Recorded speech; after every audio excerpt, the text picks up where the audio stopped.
Welcome to magnet brains. मैं हूं तुम्हारी वैदेही मैम और आज हम करने जा रहे हैं कंप्लीट चैप्टर रिवीजन का पार्ट 3, जिसमें हम डिस्कस करेंगे ट्रांसक्रिप्शन एंड ट्रांसलेशन। अगेन बहुत बड़ा चैप्टर है, मन लगा के पढ़ना है, हर चीज कवर हो रही है। कहां पे? इसी चैनल पे जिसका नाम है मैग्नेट ब्रेन्स, जहां मिलता है आपको फ्री एजुकेशन किंडरगार्टन से लेकर ग्रेड 12 तक, इंग्लिश मीडियम में, हिंदी मीडियम में और बहुत सारी एंट्रेंस एग्जाम के लिए भी। एंट्रेंस एग्जाम से याद आया, ये बहुत इंपॉर्टेंट चैप्टर है। बहुत सारे क्वेश्चंस पूछे जाते हैं इस वाले चैप्टर से। टेक्निकल क्वेश्चंस पूछे जाते हैं, रीजनिंग क्वेश्चंस पूछे जाते हैं। तो चलो स्टार्ट करते हैं आज का लेक्चर। तो हम पढ़ने जा रहे हैं ट्रांसक्रिप्शन। तो ऑलरेडी हम सेंट्रल डॉगमा जो क्रिक ने दिया था, उसमें क्या बोला था कि डीएनए टू डीएनए जब होता है तो उसको हम क्या बोलते हैं? रेप्लिकेशन, जो हम पढ़ चुके हैं पिछले लेक्चर में।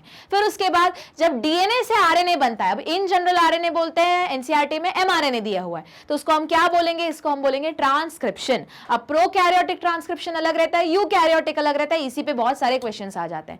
फिर जब तुम्हारा एमआरएनए बन गया, अब उससे जब तुम प्रोटीन बना रहे हो तो उसको बोलते हैं ट्रांसलेशन। अब बोलोगे मैम ट्रांसक्रिप्शन ट्रांसलेशन की जरूरत ही क्या पड़ गई? तो समझो बात को। एक सेल जब दो सेल में बना तो वहां का जेनेटिक मटेरियल होना था डबल, तो डबल होना था, इसलिए जेनेटिक मटेरियल को डबल करना पड़ा, तो वहां हुआ रेप्लिकेशन। मतलब जहां भी सेल डिवाइड होने वाला है, सुन लो, होने वाला है बोल रही हूं, तो होने से पहले एस फेज में यूकैरियोटिक सेल में क्या होता है? रेप्लिकेशन, की डबल कर दिया कि इक्वल अमाउंट में जेनेटिक मटेरियल जाए, कोई भी एबनॉर्मल सेल ना रहे। अब सेल जैसे जैसे बड़ा होते चल रहा है, मतलब उसकी ग्रोथ होती चल रही है, या नॉर्मल में नॉर्मल अपना फंक्शन करने के लिए मैं तुमको इतना समझा रही हूं, तुम समझ रहे हो, सुन रहे हो, देख रहे हो, एनालाइज कर रहे हो, लिख भी रहे होगे, तो जो इतनी सारी चीजें एक साथ हो रही है, तो कंटिन्यूअसली कोई ना कोई प्रोटीन खत्म हो रहा होगा तुम्हारे सेल्स में। तो उसी वक्त पे सेल के अंदर सिग्नल जा रहा होगा न्यूक्लियस के अंदर कि भैया ये प्रोटीन हो चुका है खत्म। सिंस खत्म हो गया है तो अपन को ये प्रोटीन और बनाना पड़ेगा। तो बनाना पड़ेगा, कहां से बनेगा? उसकी इंफॉर्मेशन कहां से निकलेगी? इसी न्यूक्लियस के अंदर जो डीएनए वहां से निकलेगी। ये ऐसा समझो कि ट्रांसक्रिप्शन और ट्रांसलेशन क्या है, एकदम लेमन एग्जांपल में मैं समझा रही हूं कि सपोज करो मैंने तुमको बोला कि तुमको बनाना है शाही बिरयानी और दम बिरयानी, सब कुछ ऐसे अजीब अजीब सी चीजें मैंने रेसिपी बोल दी। अब बोलोगे मैम हमको तो कुछ नहीं आता। हाँ पता है मेरे को, इसलिए तो बोल रही हूँ बनाने के लिए। अब तुम क्या करोगे? जल्दी बताओ, गूगल से इंफॉर्मेशन निकालोगे। तो सिमिलरली हमारे सेल के अंदर अगर कोई नया प्रोटीन बनना है तो उसकी इंफॉर्मेशन कहां लिखी रहती है? हमारे सेल के गूगल में। तो हमारे सेल का गूगल है डीएनए, जो न्यूक्लियस के अंदर होता है। तो डीएनए के अंदर जाके हम पहले सर्च करेंगे ना, सर्च इंजन में डालते भैया ये रेसिपी चाहिए, तो सेम वहां पे ढूंढी गई वो रेसिपी। अब रेसिपी मिल गई सपोज करो, तो तुम क्या करोगे? स्क्रीनशॉट लोगे या उसको नोट डाउन करोगे? नोट डाउन तो वैसे करोगे नहीं, स्क्रीनशॉट ही लोगे, ठीक है। अब सिमिलरली हमारे सेल के अंदर भी स्क्रीनशॉट या फिर नोट डाउन किया जाता है। अब हमारे सेल में स्क्रीनशॉट नहीं लेते, नोट डाउन करते हैं। तो नोट डाउन करने का जो तरीका है, मतलब डीएनए से एक रेसिपी को नोट डाउन करना है एक जगह पे, तो उसी को वो जो नोट डाउन हो रहा है ना, जो पेज है, वो कुछ और नहीं बल्कि हमारा एमआरएनए है, और इसी प्रोसेस को बोलते हैं ट्रांसक्रिप्शन, ठीक है। अब तुमने स्क्रीनशॉट ले लिया, आप क्या करोगे? बस उसको पढ़ते चलोगे। गैस पे अपना जो भी पतीला है वो सब कुछ रखोगे, और जो जो उसमें लिखा है जिस जिस स्टेप में, उसी स्टेप में हर चीज ऐड करते चलोगे, और बन जाएगी एंड में तुम्हारी दम बिरयानी या जो भी तुमको बनाना है। सिमिलरली अब मैंने बोला है हमारे सेल में प्रोटीन बनना है, तो तुम किसके पास गए? डीएनए के पास, जो गूगल के बराबर था। वहां से इंफॉर्मेशन निकाली और लिख ली। कहां लिखी? जहां पे तुमने एक्चुअल में स्क्रीनशॉट लिया था, यहां पे तुमने एमआरएनए बना लिया। लो, इसको बोल दिया ट्रांसक्रिप्शन। अब इससे क्या करना है? एक्चुअल की चीज बनानी है। तो यही जब चीज एमआरएनए, जिससे एक प्रोटीन बनेगा, उसको क्या बोलते हैं? ट्रांसलेशन। और एंड में जो प्रोटीन आएगा वो तुम्हारे दम बिरयानी के बराबर है। मतलब समझा रही हूं, लेमैन एग्जांपल से समझा रही हूं, ठीक। तो आज हम क्या पढ़ने जा रहे हैं? अभी मतलब ट्रांसक्रिप्शन पढ़ने जा रहे हैं। तो देखो जरा, the principle of complementary governs the process of transcription except the adenosine complements now form base pair with uracil instead of thymine. क्योंकि डीएनए से तुम क्या बना रहे हो? एक आरएनए बना रहे हो। आरएनए में क्या होता है? पहली बात तो डीऑक्सी नहीं होता, सिर्फ राइबोज न्यूक्लिक एसिड होता है, और दूसरा थायमीन की जगह पे क्या होता है? यूरासिल। तो ये सेम उसी तरीके से एकदम सेम नोट कर रहे हो हर चीज, है ना। जहां ये लिखा है उसके ऑपोजिट टी आना चाहिए, पर यहां आरएनए में टी नहीं होता। क्या होता है? तुम्हारा यूरासिल। तो बस इतना ही अंतर आएगा कि सबसे पहले शुगर राइबोज शुगर रहेगी क्योंकि एक आरएनए है, और दूसरा जो टी की जगह क्या आएगा? यूरासिल आएगा। तो वही लिखा है कि एडेनोसाइन के कॉम्प्लीमेंट्री कौन लगना चाहिए था? थायमीन लगना चाहिए था, पर उसकी जगह पे कौन आएगा? यूरासिल आएगा। आगे देखो, transcription only a segment of DNA and only one of strand is copied into RNA. अब याद करो, जब हम रेप्लिकेशन पढ़ रहे थे तो पूरे के पूरे डीएनए का रेप्लिकेशन हो रहा था, क्योंकि पूरा का पूरा जेनेटिक मटेरियल को डबल करना था और दोनों स्ट्रैंड्स का हो रहा था। ट्रांसक्रिप्शन में ऐसा नहीं होता। पहली बात, दोनों स्ट्रैंड का नहीं होगा, एक ही स्ट्रैंड का होगा, और एक स्ट्रैंड का भी ऐसे पूरा का पूरा नहीं होगा। जिस प्रोटीन की जरूरत है बस उतने ही वो जो इंफॉर्मेशन लिखी हुई है उस प्रोटीन को बनने के लिए जो एमआरएनए में, और एमआरएनए को बनने की जो इंफॉर्मेशन लिखी है जिस पोर्शन के डीएनए, बस उतना ही ट्रांसक्राइब होगा। पूरा का पूरा डीएनए इंटैक्ट बना रहता है, जितना पोर्शन चाहिए बस उतना उतना ट्रांसक्रिप्शन होता रहता है।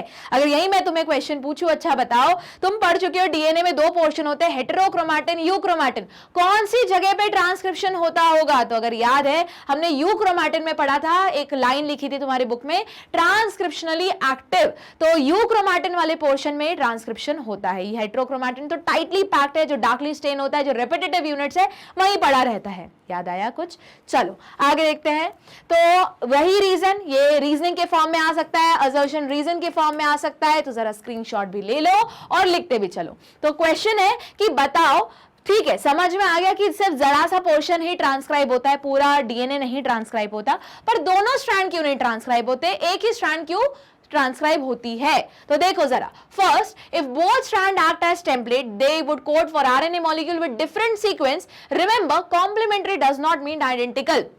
समझो बात को, उन्होंने लिखा है कि अगर दोनों स्ट्रैंड बन गए तो दोनों स्ट्रैंड जो करेंगे वो कोड अलग अलग सीक्वेंस के लिए करेंगे। जैसे अगर एक स्ट्रैंड पे लिखा है AUG, तो इसी का कॉम्प्लीमेंट्री दूसरे स्ट्रैंड पे लिखा होगा, G की जगह C होगा, U की जगह तुम्हारा, अच्छा AU नहीं रहेगा अगर यहाँ T लिख रहे हो, ठीक है, अगर यहाँ AT है तो T की जगह A आएगा और A की जगह T आएगा। तो अब ध्यान से देखो, ATG अलग है और CAT अलग है, वापस कॉम्प्लीमेंट्री है दोनों पर सेम नहीं है। मतलब हो सकता है अगर दोनों स्ट्रैंड कोड कर दी गई, मतलब ट्रांसक्राइब कर दी गई, तो ये चीज जरूर कोई काम की चीज बन रही है, ये चीज तुमको चाहिए ही नहीं थी और वो बन गई, एक्सेस में बन गया, और ये सारी प्रोसेस एनर्जी बाउंड प्रोसेस है। मतलब सब चीजें करने के लिए क्या चाहिए होती है? एनर्जी चाहिए होती है। तो इतनी भी फालतू की एनर्जी नहीं है सेल के पास, इसलिए उसने बोला जितना काम का है उतना ही ट्रांसक्राइब करेंगे, दोनों स्ट्रैंड ट्रांसक्राइब नहीं करेंगे, क्योंकि दोनों स्ट्रैंड भले ही क्या है, कॉम्प्लीमेंट्री है, पर सेम या एग्जैक्ट नहीं है। And in turn if they code for protein the sequence of amino acid in the protein would be different. भाई क्योंकि कॉम्प्लीमेंट्री है, एक ही जगह टी आएगा, पर ATG और वहीं उसी का ऑपोजिट कुछ और मीन करता है, कुछ दूसरी चीज के लिए कोड कर रहा होगा। हुआ क्लियर? आगे देखो, second, the two RNA molecule if produce simultaneously would be complementary to each other. हाँ बिल्कुल, जैसे दोनों डीएनए स्ट्रैंड बने थे, बनने के बाद वो तो अलग बात है कि सेमी कंजर्वेटिव तरीके से दोनों आपस में, मतलब जो नया स्ट्रैंड बना वो वहीं कॉइलिंग हो गई, पर अगर थोड़ा सा सिंगल सिंगल स्ट्रैंड डीएनए करोगे और पास में रख दोगे तो तुमको पता है दोनों के बीच में बनते हैं हाइड्रोजन बॉन्ड, तो हाइड्रोजन बॉन्ड बन के वापस डबल स्ट्रैंडेड डीएनए बन जाएगा। तो सेम यही प्रॉब्लम आ जाएगी कि अगर दोनों स्ट्रैंड को हमने डिकोड कर दिया तो दोनों स्ट्रैंड क्या है? कॉम्प्लीमेंट्री, सेम नहीं है, कॉम्प्लीमेंट्री, मतलब दोनों एक दूसरे से क्या है, बेस पेयरिंग कर सकती है। तो होगा ये कि दोनों तुमने स्ट्रैंड जरूर बना दी, पर दोनों क्या हो जाएंगी, वापस वाइंड होके दोनों डबल स्ट्रैंडेड आरएनए बन जाएगा। और तुमको ये मॉलिक्यूल सिंगल स्ट्रैंड में ही चाहिए, क्योंकि यहां से उसको रीड करके ट्रांसलेट करवाना है, और अगर ये दोनों डबल स्ट्रैंडेड रहा तो ट्रांसलेट होगा क्या? ये डिकोड ही नहीं हो पाएगा। फिर वापस हेलिकेज लगाओ, वापस मैंने बताया हर चीज कैसी है, एनर्जी बाउंड है, इतनी एनर्जी भी नहीं है कि हमने डबल बना दिए। पहली बात तो हर चीज डबल डबल अमाउंट में बनेगी, फालतू जो चीज नहीं चाहिए थी वो भी बन गई। उसके बाद बनी तो बनी, जो काम की चीज जहां पे इंफॉर्मेशन लिखी हुई थी, मतलब ऐसा समझो स्क्रीनशॉट ले लिया और एक और मोबाइल में भी स्क्रीनशॉट ले लिया और दोनों मोबाइल को पास में कर दिया, बोला अब पढ़ के दिखाओ। अरे दोनों की स्क्रीन तो ऐसी जुड़ी हुई है, मैं पढ़ूंगी कहां से? ठीक है, तो इसीलिए मेरे को एक ही मोबाइल में स्क्रीनशॉट लेना पड़ेगा, मैं 2-3 डिवाइस में स्क्रीनशॉट लेके नहीं बैठूंगी। ठीक है, तो अगर 2-3 डिवाइस में लिया तो एग्जैक्टली जो मॉलिक्यूल है जिसका ट्रांसलेशन होना है वो कंफ्यूज हो जाएगा, क्योंकि दोनों क्या हो जाएंगी, डबल स्ट्रैंडेड आरएनए में कन्वर्ट हो जाएंगी। तो ये नहीं करना है, अपन को सिंगल स्ट्रैंड चाहिए ताकि उसको आके क्या कर सके, पढ़ा जा सके। याद करो, रेप्लिकेशन में भी डीएनए डबल स्ट्रैंड होता है, पर पढ़ने के लिए उसको सिंगल स्ट्रैंड में पहले कन्वर्ट करना पड़ता है, इसलिए वहां कौन सा एंजाइम आता है, हेलिकेज आता है। याद आया?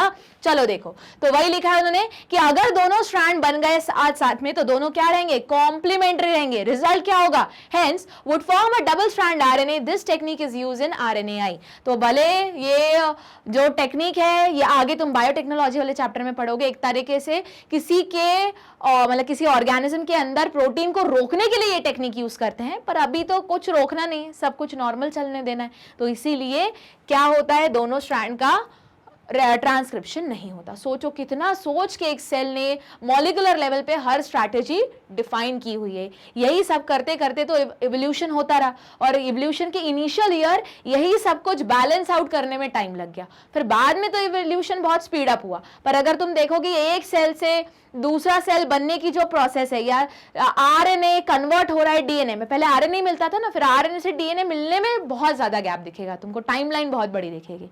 ठीक, चलो तो ट्रांसक्रिप्शन पढ़ने से पहले उसका ट्रांसक्रिप्शन यूनिट पढ़ लेते हैं। तो देखो जरा ध्यान से, ये दोनों तुम्हें स्ट्रैंड दिख रही है, डीएनए की स्ट्रैंड, एक ग्रीन कलर की एक ब्लू कलर की, एनसीईआरटी का डायग्राम है। अगेन बहुत बार डायग्राम बनाने को आ जाता है, डायग्राम आया रहता है, लेबल करने के लिए आ जाता है, उससे रिलेटेड क्वेश्चन आता है, तो डायग्राम बेस्ड क्वेश्चन में भी आ जाता है, कभी कभी केस स्टडी बेस्ड क्वेश्चन में आ जाता है, केस में वो डायग्राम दे देंगे, पूछ लेंगे क्वेश्चन। तो देखो दोनों स्ट्रैंड है, वापस कैसी है, एंटी पैरेलल, कैसे, यहाँ 5' है, यहाँ 3' है, वहां 3' है, यहाँ 5' है। अब अगर मैंने पूछा कि अभी हमने पढ़ा कि दोनों स्ट्रैंड में से सिर्फ एक स्ट्रैंड को पढ़ा जाएगा, दूसरे एज इट इज रखी जाएगी, तो बताओ कौन सी होगी, तो बोलेगा हम कोडिंग स्ट्रैंड। नहीं, ये गलती मत करना। याद करो जब हम रेप्लिकेशन पढ़ रहे थे, तो वहां पे जब स्ट्रैंड को रीड करते तो उसको हम क्या बोलते हैं, उस डीएनए स्ट्रैंड को टेम्पलेट बोलते हैं। तो याद रखना, टेम्पलेट स्ट्रैंड को क्या किया जाएगा, डिकोड किया जाएगा, या ट्रांसक्राइब कराया जाएगा, या उसको रीड किया जाएगा। और कोडिंग स्ट्रैंड ऐसे सुनाई ऐसे दे रहे कि शायद ये कुछ कोड कर रही, कुछ नहीं कोड कर रही, सिर्फ बैठी हुई है, पड़ी हुई है, बस इसका यूज होता है रेफरेंस पॉइंट के लिए, कि अगर कोडिंग स्ट्रैंड के 5' एंड की तरफ अगर तुमको कुछ रीजन दिख रहा है तो उसको हम प्रमोटर बोलेंगे, और कोडिंग स्ट्रैंड के 5' एंड मतलब इसको हम अपस्ट्रीम बोलते हैं, और कोडिंग स्ट्रैंड के 3' एंड को हम डाउनस्ट्रीम बोलेंगे। तो वहां पे अगर कोई तुमको अलग से कोड दिख रहा है तो उसको हम क्या बोलेंगे, या उस पर्टिकुलर रीजन को क्या बोलते हैं, टर्मिनेटर बोलते हैं।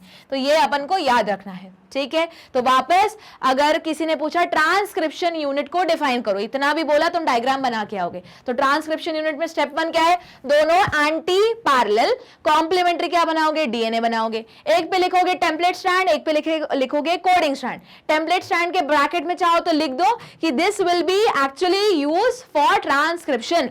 वहीं कोडिंग स्ट्रैंड कुछ नहीं करने वाली, नाम जरूर कोडिंग है पर पड़ी हुई है, चिल कर रही है, ठीक है। अब इसी का यूज करते हैं रेफरेंस के लिए, कि कोडिंग स्ट्रैंड के 5' एंड की तरफ जो एक पर्टिकुलर रीजन है जो उसके अपस्ट्रीम है, उसको हम क्या बोलते हैं, promoter region. Similarly coding strand के 3' एंड की तरफ मतलब डाउनस्ट्रीम की तरफ जो रीजन है उसको क्या बोलते हैं, टर्मिनेटर रीजन।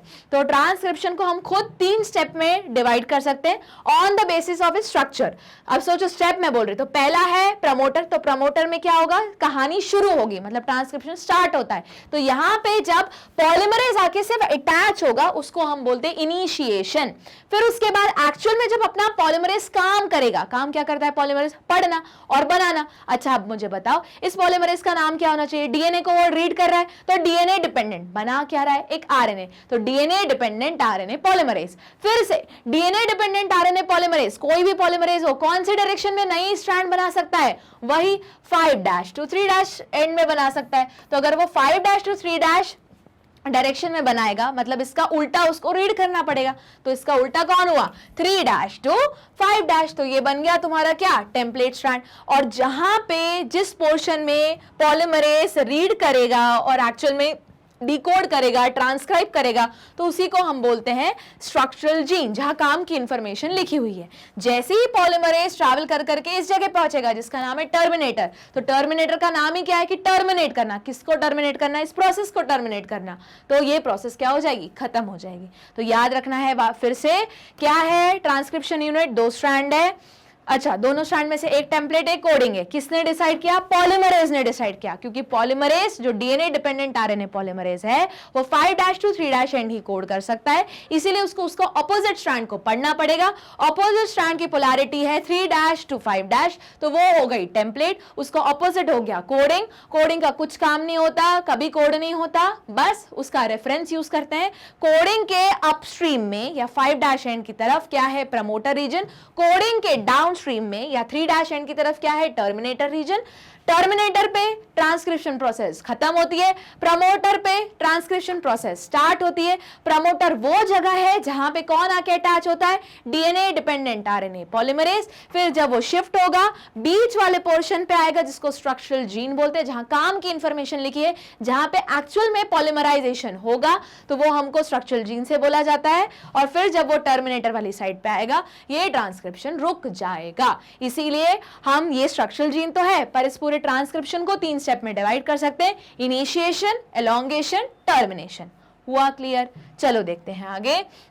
तो यही सारी चीजें ये कहाँ लिखी हुई है, अब देखो जो स्ट्रक्चरल जीन है, जीन क्या होता है पढ़ते हैं, जहां पे हमारी मेन इंफॉर्मेशन लिखी हुई है। देखो, however by defining a cistron is as a segment of DNA coding for polypeptide, the structural gene in a transcription unit could be said as monocistronic जो यूकैरियोट में होता है, and polycistronic mostly in bacteria और prokaryote. अब समझो बात को कि जो हम स्ट्रक्चरल जीन इतने देर से बोल रहे हैं उसमें वो इंफॉर्मेशन है जिसमें क्या लिखा हुआ है कि कोड लिखा हुआ है, तो उसी को हम बोलते हैं सिस्ट्रॉन। क्या बोलते हैं, सिस्ट्रॉन।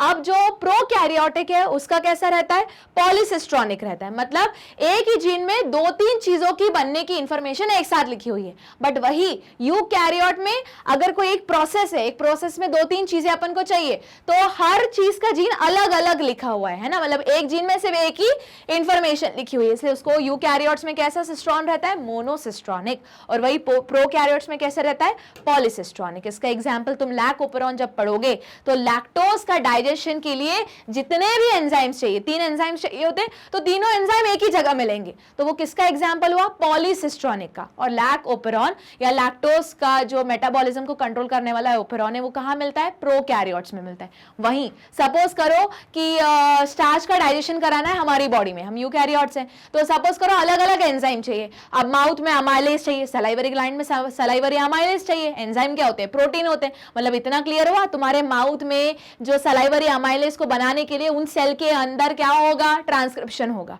फिर ट्रांसलेशन होगा। अब यहां पे दूसरा एंजाइम चाहिए, अब है तो स्टार्च ही, पेट में अलग एंजाइम्स चाहिए, है ना, तो उन सारे एंजाइम्स को बनने के लिए अब देखो वो जो कोड है डीएनए के अंदर अलग अलग जगह लिखा होगा, करवा तो रहा है वो प्रोटीन स्टार्च का डाइजेशन। सिमिलरली प्रोटीन का डाइजेशन, चलो यहाँ तो स्टार्च में फिर भी एक बक्कल कैविटी में हो रहा है, कुछ बचा हुआ तुम्हारे स्मॉल इंटेस्टाइन में हो रहा है, स्टमक में नहीं, स्मॉल इंटेस्टाइन में हो रहा है, पर प्रोटीन का तो digestion stomach and small intestine में कंप्लीट हो रहा है। पर वहां पे भी अब वो प्रोसेस करवाने के लिए भी ऐसा हम पढ़ें कि एक एंजाइम चाहिए, पर एंजाइम के अलावा भी तो बहुत सारे मॉलिक्यूल लगते हैं, तो वो सारे मॉलिक्यूल का फॉर्मेशन की जो इंफॉर्मेशन है वो एक जगह नहीं मिलेगी, डीएनए में अलग अलग जगह मिलेगी। एक पर्टिकुलर स्ट्रक्चरल जीन में एक ही इंफॉर्मेशन रहेगी मॉलिक्यूल को बनने की। सिंस एक पर्टिकुलर स्ट्रक्चरल जीन में एक ही इंफॉर्मेशन लिखी रहती है, इसलिए यूकैरियोट में उसको बोलते हैं मोनो मतलब सिंगल, सिस्ट्रॉनिक मतलब एक जीन में एक ही इंफॉर्मेशन कैरी कर रहा है। बट वहीं प्रोकैरियोट में उस पूरे प्रोसेस में जितने भी एंजाइम्स लगेंगे वो सब एक ही जगह लिखे हुए स्ट्रक्चरल जीन के अंदर। मतलब समझो बात को कि अगर ये मैं बोलूं प्रोकैरियोट है तो ऐसा समझना यहां से यहां तक एक प्रोटीन की इंफॉर्मेशन लिखी रहेगी, यहां से यहां तक दूसरे प्रोटीन की, यहां से यहां तक तीसरे प्रोटीन की, तो ये किस में रहेगा, प्रोकैरियोट में, इसलिए इसको क्या बोलते हैं, polycistronic.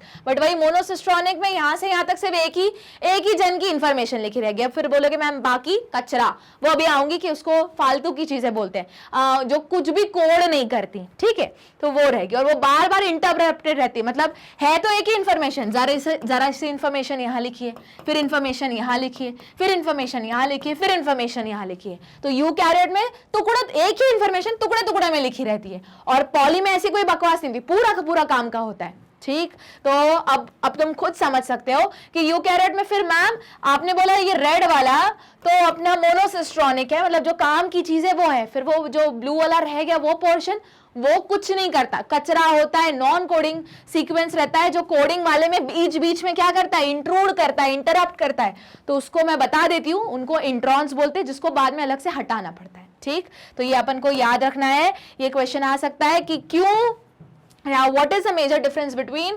Gene found in prokaryote and eukaryote. तो यूकैरियोट में कैसे रहते हैं, मोनोसिस्ट्रॉनिक।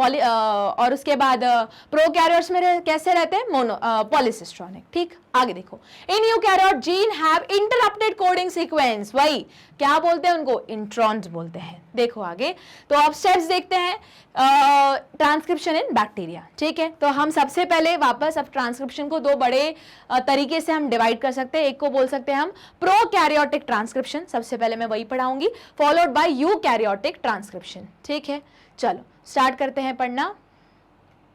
सबसे पहले देखते हैं प्रोकैरियोटिक ट्रांसक्रिप्शन।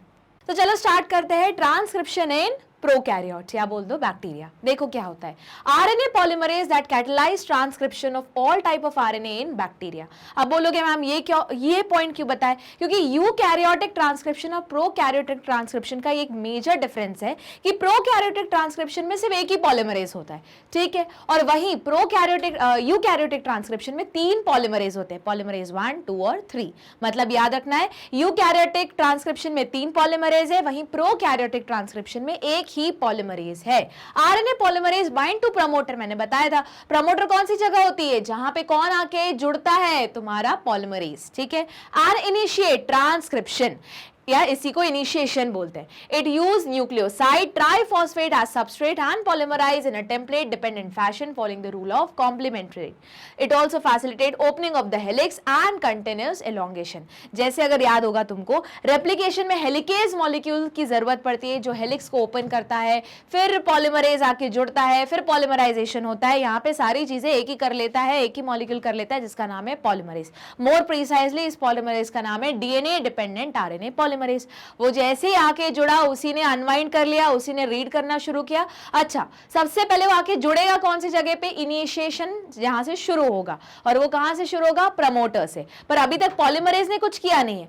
अब पॉलीमरेज क्या करेगा, स्ट्रक्चरल जीन जो कैसा है नेचर में, पॉलीसिस्ट्रॉनिक। याद रखना है, पॉलीसिस्ट्रॉनिक किसमें होता है, तुम्हारे प्रोकैरियोट्स में, और यूकैरियोट में वो मोनोसिस्ट्रॉनिक ही रहता है। ठीक है, अभी थोड़ी देर पहले अपन ने पढ़ा था, यहां देखो, मोनोसिस्ट्रॉनिक यूकैरियोट में, पॉलीसिस्ट्रॉनिक प्रोकैरियोट में। ठीक, तो जैसे ही पॉलीसिस्ट्रॉनिक वाला रीजन पे वो जो मतलब रीड करता है, तो यहां से एक क्वेश्चन बनता है कि जो तुम्हारा पॉलीमरेज है उसका फंक्शन क्या है। बेसिकली वो इनिशिएशन मतलब प्रमोटर वाली जगह पड़ेगा, टर्मिनेटर वाली जगह पड़ेगा, मतलब रीड करेगा, डिकोड करेगा, या फिर तुम्हारे स्ट्रक्चरल जीन पे। तो सिर्फ स्ट्रक्चरल जीन या फिर एलोंगेशन के लिए वो रिस्पॉन्सिबल है।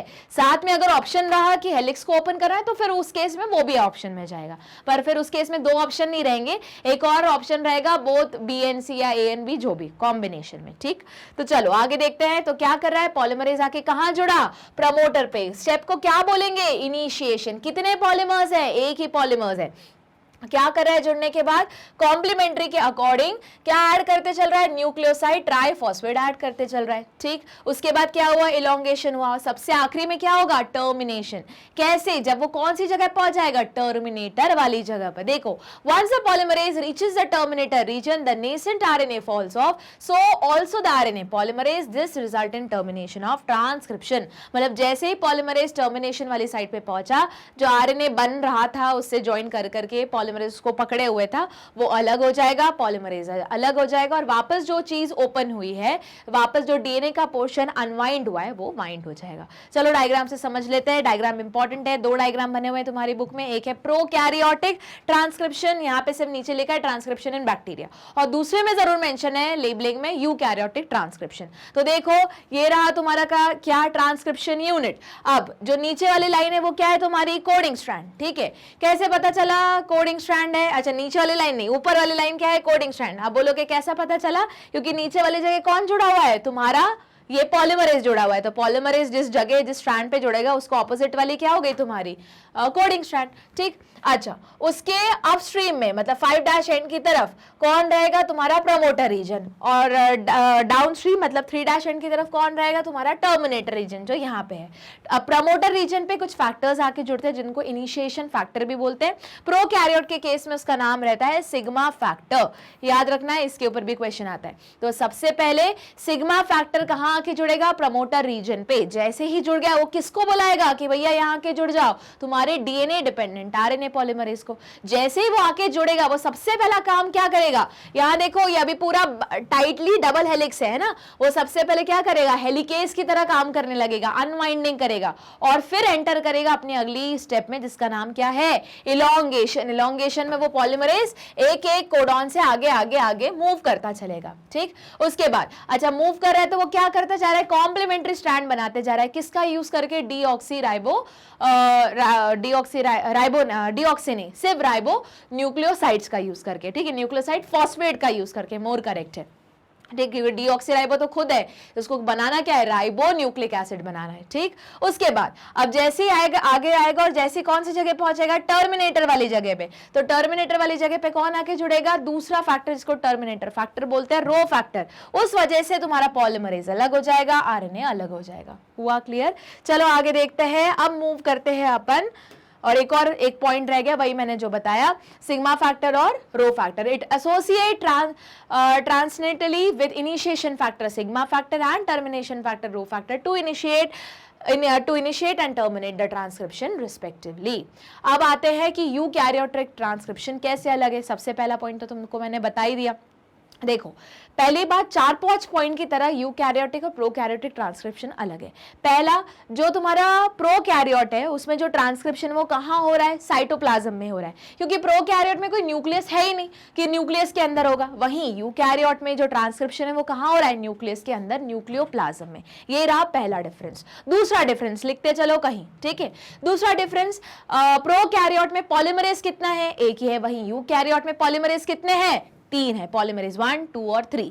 तीसरा डिफरेंस लिखो, प्रोकैरियोट में जो सिस्ट्रॉन्स है, स्ट्रक्चरल जीन है, वो कैसा है, पॉलीसिस्ट्रॉनिक। मतलब एक बार ट्रांसक्रिप्शन होगा, पूरा का पूरा जीन, उससे रिलेटेड जितने भी उस पर्टिकुलर प्रोसेस में रिलेटेड या उस पर्टिकुलर मेटाबॉलिज्म में रिलेटेड जितने भी प्रोटीन्स हैं वो सब सारे उनके एमआरएनए से एक साथ ट्रांसक्राइब हो जाएंगे। बट वहीं यूकैरियोट में कैसा है, वो मोनोसिस्ट्रॉनिक है, एक एक इंडिविजुअल है और साथ में वो कुछ एक्स्ट्रा इंट्रूडिंग फैक्टर से भी अटैच है जिनको इंट्रॉन्स बोलते हैं। मतलब यूकैरियोट में एक्स्ट्रा 3 स्टेप करनी पड़ेंगी जिसका नाम है स्प्लाइसिंग, कैपिंग और टेलिंग। तो टोटल 6 डिफरेंस हो गए। 6 डिफरेंस मतलब कैपिंग, टेलिंग और स्प्लाइसिंग को अगर जोड़ा तो यहाँ पे तुम बोल सकते हो प्रोकैरियोट में ऐसी कोई स्टेप नहीं है। ठीक है, तो हम पहली स्टेप जल्दी बताओ, पहला डिफरेंस क्या है, प्रोकैरियोट में ट्रांसक्रिप्शन कहां पे हो रहा है, साइटोप्लाज्म में, क्योंकि न्यूक्लियस जैसी कोई चीज ही नहीं है। वहीं यूकैरियोट्स में जो ट्रांसक्रिप्शन है वो कहां हो रहा है, न्यूक्लियोप्लाज्म में या न्यूक्लियस के अंदर। दूसरा, प्रोकैरियोट में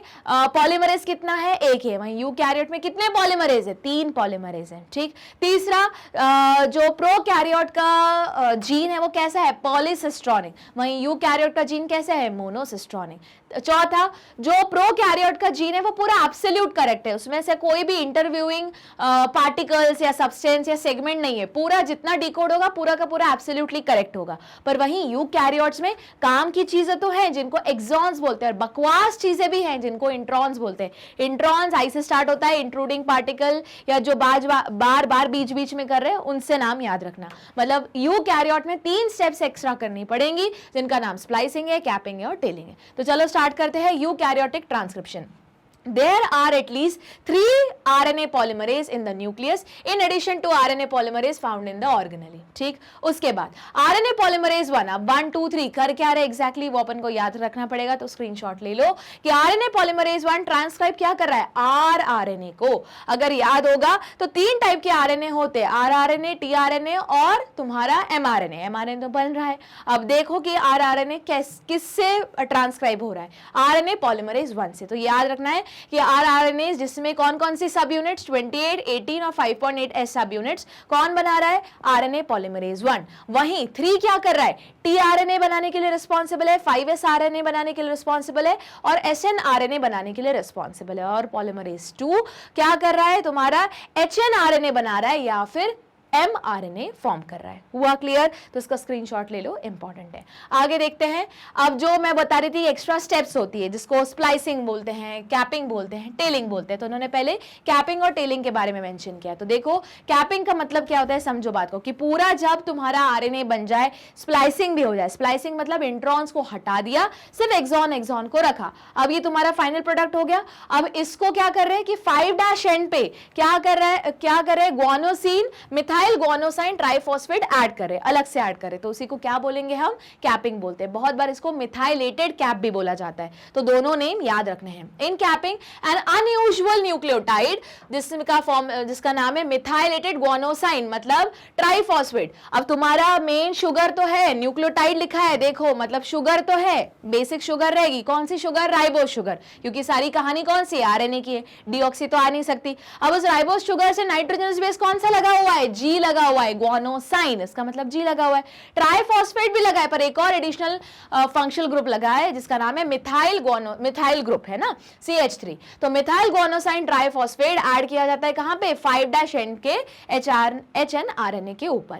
अब टेलिंग के लिए क्या करते हैं, एडेनाइलेट रेसिड्यू जो 200 से 300 का रहता है are added at 3' end in template independent manner. It is a fully process HNRNA now called mRNA। तो याद रखना है कि ट्रांसक्रिप्शन के बाद जो रॉ आरएनए तुमको मिलता है, जो अंडर प्रोसेस आरएनए मिलता है, या जो नॉन मेच्योर आरएनए मिलता है, उसी को कुछ और नहीं बल्कि HNRNA बोलते हैं। जैसे ही HNRNA में कैपिंग और टेलिंग हो जाती है उसको हम mRNA बोलने लगेंगे। अच्छा, कैपिंग किसकी होती है, मिथाइलेटेड, या फिर उसी को बोलने का तरीका मिथाइल ग्वानोसाइन ट्राइफॉस्फेट, कहां पे, 5' एंड पे। उसी स्ट्रैंड, उसी mRNA के 3' एंड पे क्या लगता है, पॉली ए टेल बोलते हैं, या फिर एडेनाइलेट रेसिड्यू को ऐड किया जाता है। ठीक, अच्छा, फिर उसके बाद ये mRNA कहां जाएगा, अभी बन कहां रहा था, न्यूक्लियस के अंदर, न्यूक्लियोप्लाज्म के अंदर। अब ये ट्रैवल करके न्यूक्लियर पोर से निकल के कहां जाएगा, साइटोप्लाज्म में। क्यों, क्योंकि वहां पे जो तुम्हारा tRNA है, rRNA वेट कर रहे हैं कि इस mRNA को रीड करके क्या करेंगे, ट्रांसलेशन करेंगे।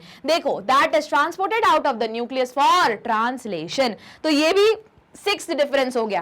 प्रोकैरियोटिक में बहुत बार होता है कि ट्रांसक्रिप्शन कंप्लीट भी नहीं हुआ है और उसकी पैकेजिंग शुरू हो गई, मतलब ट्रांसलेशन भी साइमल्टेनियसली स्टार्ट हो गया। बट ऐसा यूकैरियोट में नहीं होता, क्योंकि पहली बात लोकेशन दोनों अलग अलग है। ट्रांसलेशन होगा साइटोप्लाज्म में और ट्रांसक्रिप्शन होगा न्यूक्लियस के अंदर। मतलब जब तक ट्रांसलेशन कंप्लीट नहीं होगा, ये mRNA बाहर नहीं निकलेगा, तब तक ट्रांसलेशन नहीं हो पाएगा।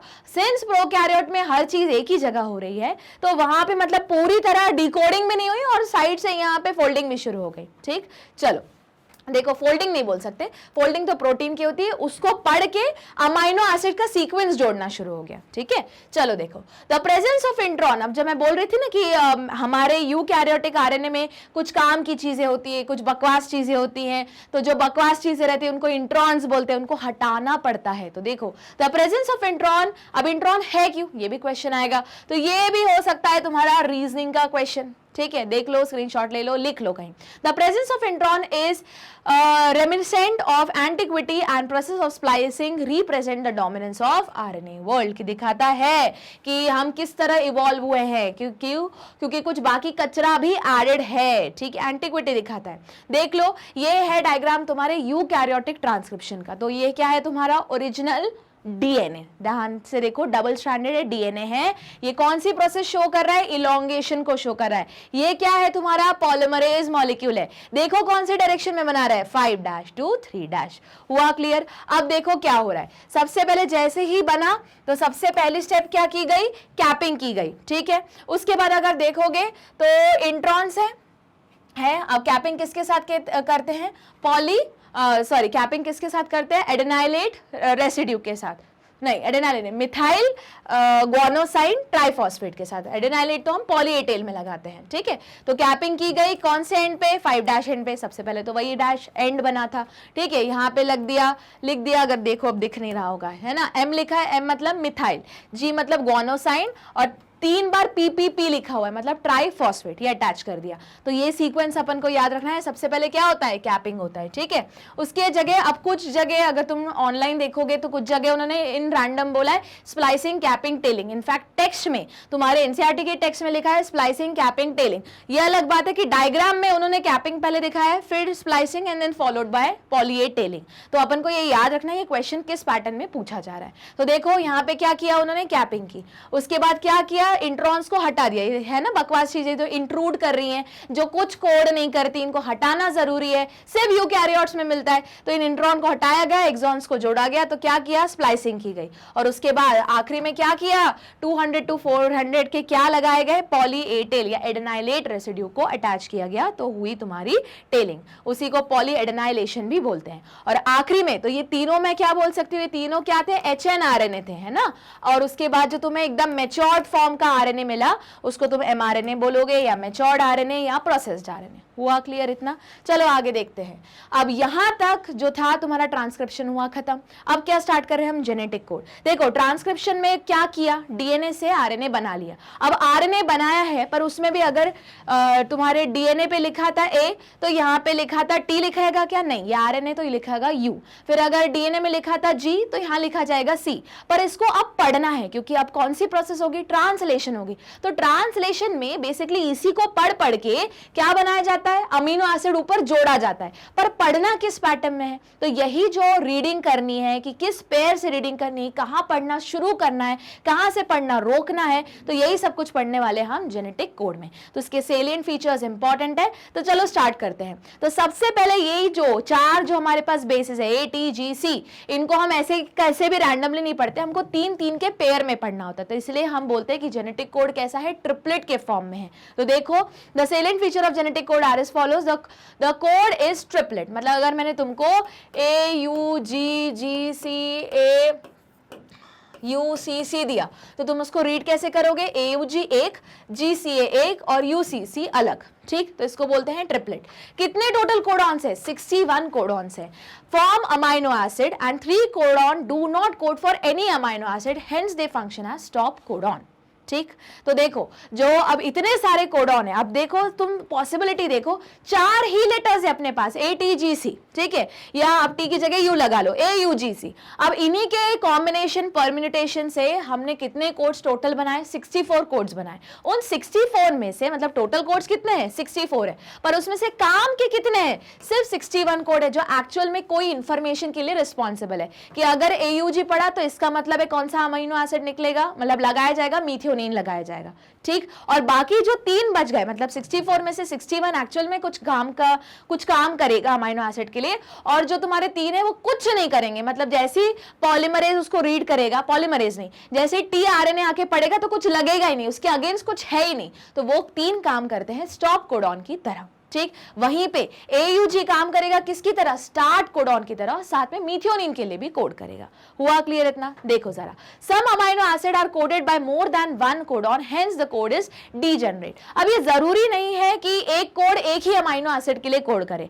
एक अमाइनो एसिड को कोड करवाने के लिए 2-3 कोड्स हो सकते हैं। मतलब ऐसा समझो कि एक लॉकर को ओपन करने के लिए 2-3 कॉम्बिनेशंस हो सकते हैं। तो यही बोला जा रहा है कि एक अमाइनो एसिड को बनाने के लिए जरूरी नहीं कि एक ही 2-3 कोड भी हो सकते हैं, पर हर एक कोड एक ही चीज के लिए कोड करेगा। मतलब ऐसे नहीं होगा कि AUG 2 अमाइनो एसिड के लिए कोड कर रहा है, AUG से एक ही अमाइनो एसिड कोड होगा, पर एक अमाइनो एसिड 2-3 कोड से कोड किया जा सकता है। सुन लो ये स्टेटमेंट ध्यान से, आ सकता है तुम्हारे MCQ फॉर्म में। 2 स्टेटमेंट दिए रहेंगे, statement 1 and 2, and which one of the following is correct है, इनकरेक्ट के फॉर्म में। तो दोनों स्टेटमेंट अलग अलग है। क्या है स्टेटमेंट 1 कि 1 triplet code codes for a single amino acid, but a amino acid can be coded by more than 1 codon। तो ये दोनों अलग अलग स्टेटमेंट है, दोनों सही स्टेटमेंट है, ठीक। चलो आगे देखते हैं आगे क्या बोल रहा है। तो इसीलिए सबसे पहले देखने से पहले कि इसीलिए हम अमाइनो एसिड को या ये कोडॉन को क्या बोलते हैं कि जो जेनेटिक कोड कैसा है, डीजेनरेट है। क्लियर? चलो आगे देखते हैं पॉइंट नंबर 3। चलो थर्ड पॉइंट देखो, the codon is read in mRNA in a continuous fashion, मतलब कंटिन्यूअसली पढ़ना है, ब्रेक नहीं देना है, पर 3-3 के सेट में पढ़ना है। There are no punctuation, comma, full stop, ऐसा कुछ भी नहीं है ना।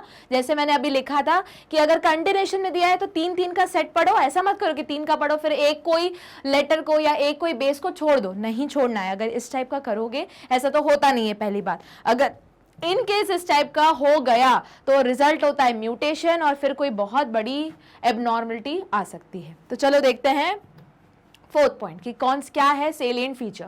The code is nearly universal. अब यूनिवर्सल का मतलब क्या है कि जो कोड मेरे अंदर मीथियोनिन एक अमाइनो एसिड उसके लिए बना रहा है, सेम वही कोड एक बैक्टीरिया में भी उसी चीज के लिए कोड कर रहा है, क्योंकि at the end of the day earth के ऊपर जितनी भी लाइफ है ना, वो सिर्फ उन 4 लेटर के ऊपर ही टिकी हुई है, और वो 4 लेटर कौन से है, ATGC। अब RNA की बात करें तो AUGC, पर है तो वही 4 लेटर, क्योंकि DNA में T की जगह और RNA में T की जगह पे U है, बस। तो वही, इसीलिए कोड्स क्या है, सारे के सारे यूनिवर्सल है, कि अगर कोई एक अमाइनो एसिड के लिए AUG रिस्पॉन्सिबल है मीथियोनिन के लिए, मेरे में मैं अपने में देख लूँ, एक प्लांट में देख लूँ, एक मछली में देख लूँ, मच्छर में देख लूँ, बैक्टीरिया में देख लूँ, फंजाई में देख लूँ, प्लाज्मोडियम के अंदर भी वही देख लूँ, तो वो AUG भैया मीथियोनिन के लिए ही कोड करेगा। हुआ क्लियर? अच्छा, एक और चीज, कितने अमाइनो एसिड है अभी तुम्हारे दिमाग में आ रहे होंगे, तो समझो बात को कि जितने भी दुनिया के प्रोटीन्स हैं वो सबके सब बने हुए हैं अमाइनो एसिड से, ठीक। और प्रोटीन के फॉर्मेशन के लिए सिर्फ 20 टाइप के ही अमाइनो एसिड है।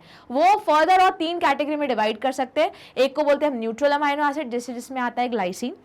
उसके बाद आता है दूसरा तुम्हारा एसिडिक अमाइनो एसिड, जैसे हो गया ग्लूटामिक एसिड, ठीक है, और या फिर एस्पार्टिक एसिड। और तीसरा हो गया तुम्हारा बेसिक अमाइनो एसिड, जैसे तुम्हारा लाइसिन हो गया, अर्जिनिन हो गया, वो सारे, ठीक है। अब ये सारी इंफॉर्मेशन कहाँ मिलेगी, 11th के चैप्टर में मिलेगी, चैप्टर नंबर 9 बायोमोलिक्यूल्स के अंदर, या फिर इसी के बारे में इन डिटेल्स में ऑलरेडी डिस्कस कर चुकी थी जब मैंने टॉपिक वाइज तुम्हें सिर्फ जेनेटिक कोड पढ़ाया था। वहां पे हमने चार्ट पढ़ा था कि, और तुमको मैंने बताया था कि तुम्हें एक्स्ट्रा एफर्ट्स क्या करने पड़ेंगे अगर एंट्रेंस एग्जाम के लिए पढ़ना है। तो वहां पे मैंने पिक्चर्स ड्रॉ की थी, ऑलरेडी ड्रॉन थी हर एक अमाइनो एसिड की, तो पूरे 20 अमाइनो एसिड के स्ट्रक्चर, नेम, सिंबल और कोड्स, इतना सब याद रखना है, ठीक। चलो आगे देखते हैं। The code is nearly universal, पता चल गया। For example, from bacteria to human, you would code for phenyl alanine, मतलब एक अमाइनो एसिड का नाम है phenyl alanine. Some exception to this rule have been found in mitochondrial codon and in some protozoan. अब आप बोलोगे, अगर ध्यान से देखो तो माइटोकॉन्ड्रिया में कुछ एक्सेप्शन क्यों मिले, क्योंकि अगर याद होगा जब एवोल्यूशन हो रहा था तो आज का जैसा सेल दिख रहा है वैसा तो सेल दिखता नहीं था। वो जो सेल था उसके पास ना माइटोकॉन्ड्रिया था ना क्लोरोप्लास्ट था, इसलिए माइटोकॉन्ड्रिया और क्लोरोप्लास्ट के पास खुद का क्या होता है, DNA होता है। तो उनके लिए कोड्स कुछ और कोड करते होंगे, पर वापस गोल घूम के वही बात आ गई कि माइटोकॉन्ड्रिया और क्लोरोप्लास्ट का भी जो कोडॉन है वो वही 4 ही लेटर है। तो याद रखना, जो अर्थ की लाइफ है वो सिर्फ 4 बेसिस के ऊपर डिपेंड है, ठीक है। अगर तुमने देखा होगा, यही इंफॉर्मेशन बहुत सारी मूवीज में यूज करते हैं वो लोग, कि अगर उन्होंने देखा DNA सीक्वेंसिंग की, एनालिसिस की, और उनको कुछ और बेस दिख रहा है तो वो बोलते हैं ये लाइफ अर्थ की नहीं है, मीटियोर से आई है, ये एलियन लाइफ है, कुछ भी इस टाइप का कुछ भी बोलते हैं, ठीक है। चलो आगे देखते हैं। Point number 5, AUG has dual function. ये याद रखना है कि क्या है AUG का, 2 फंक्शन है। सबसे पहले तो वो मीथियोनिन है ही, और साथ में वो क्या है, इनिशिएटर कोडॉन, मतलब सीधा सा लॉजिक, हर स्ट्रक्चरल जीन के पहला वाला कोडॉन कौन सा रहेगा, AUG। क्योंकि जैसे ही पॉलीमरेज इस AUG को पढ़ेगा उसको लगेगा अरे यहां से प्रोसेस क्या करनी है, स्टार्ट करनी है। या फिर जब सबसे पहला tRNA आके अटैच होगा ट्रांसलेशन में, तो सबसे पहला tRNA कौन सा आएगा, AUG का ही एंटी कोडॉन वाला आएगा, कि वो बोलेगा अच्छा यहां से प्रोसेस क्या करनी है, स्टार्ट करनी है। हुआ इतना क्लियर? अच्छा, सिमिलरली अभी थोड़ी देर पहले पढ़ा था कि 64 कोडॉन से उसमें से 61 ही कोड करते हैं, बाकी 3 कुछ नहीं करते, इसलिए उनको स्टॉप कोडॉन बोलते हैं। कौन कौन से स्टॉप कोडॉन है लिख लो, याद करने का तरीका बता देती हूँ कि सबसे पहले तुम आओ बोलोगे मैम ये क्या है, तो यू आ, अपन हिंदी में क्या बोलेंगे, यू आ। अब बोलोगे नहीं मैम हम तो तुम आओ बोलेंगे, ठीक है, अपन इंग्लिश हिंदी मिक्स करके बोलते हैं, इंग्लिश में बोल रहे हैं यू आ मतलब तुम आ जाओ, तो यू आ मतलब UAA, ये पहला हुआ तुम्हारा स्टॉप कोडॉन। अब मेरे को ऐसे अच्छा नहीं लग रहा कि तुम आ गए, मैं बोल रही चलो तुम गाना गा के दिखाओ, तो क्या बोलेंगे, यू गा, तो बोलो यू गा, ठीक है। अब गाना मैंने सुन लिया, तुमने गाना बहुत बेकार गाया, सपोज कर लो बहुत बेकार गाया, एकदम इतना बुरा गाया कि मेरे को उल्टी आ गई, तो यू अग, तो UAG हुआ क्लियर? तो ये 3 है तुम्हारे कौन से स्टॉप कोडॉन, UR, युगा, UAG। ठीक, अब देख लो ये तुम्हारे बुक का ही डायग्राम है। अगर यहाँ देख सकते हो तो कितने कोडॉन से, टोटल 64 कोडॉन से, उसमें से 3 लिखे हैं स्टॉप कोडॉन। देख पा रहे हो क्या? यहाँ कहीं नहीं लिखे हुए हैं, ठीक है, यहाँ पे क्योंकि यहाँ लिखे, रुको, ये रहे स्टॉप कोडॉन, ये रहे स्टॉप कोडॉन, ये रहे स्टॉप कोडॉन। ठीक, और एक कौन सा है जिसका डुअल नेचर है? मिथियोनिन भी है और साथ में क्या है वो, ये रहा AUG, मिथियोनिन है और साथ में क्या कर रहा है वो, इनिशिएशन कोडॉन भी। तो इतना तुमको तो याद रखना पड़ेगा, पूरा टेबल। अगर एंट्रेंस एग्जाम दे रहे हो कोई तो फिर पूरा टेबल याद रखना पड़ेगा। एंट्रेंस एग्जाम नहीं दे रहे हो, 12th के लिए फोकस कर रहे हो, तो कुछ कुछ चीजें ही याद करनी पड़ेंगी। उसमें से मिथियोनिन का फंक्शन याद रखना है, ग्लाइसिन का फंक्शन याद रखना है, 2 न्यूट्रल अमाइनो एसिड याद करने, 2 बेसिक अमाइनो एसिड करने, 2 एसिडिक अमाइनो एसिड याद करने, उनके स्ट्रक्चर, उनके सिंबल और उनका कोडॉन, इतना याद करना पड़ेगा मिनिमम, 12th के लिए मिनिमम। और अगर तुम यही चीज नीट के लिए कर रहे हो या कोई बड़ी एंट्रेंस एग्जाम के लिए कर रहे हो तो सारी चीजें, सारे अमाइनो एसिड के लिए सारी चीजें करनी। लिख लो चाहो कहीं तो, सबसे पहले पॉज करके वीडियो को, क्या सबसे पहले उन अमाइनो एसिड का नाम, सिंबल, स्ट्रक्चर, ये तीनों चीजें तुम्हें मिल जाएंगी मेरे सिंगल जो मैंने सिंपल वीडियो बनाया जेनेटिक कोड के बारे में उसमें। ठीक है, उसके बाद उनको कौन से कैटेगरी में आते हैं, एसिडिक, बेसिक या न्यूट्रल, इतना याद करना पड़ेगा।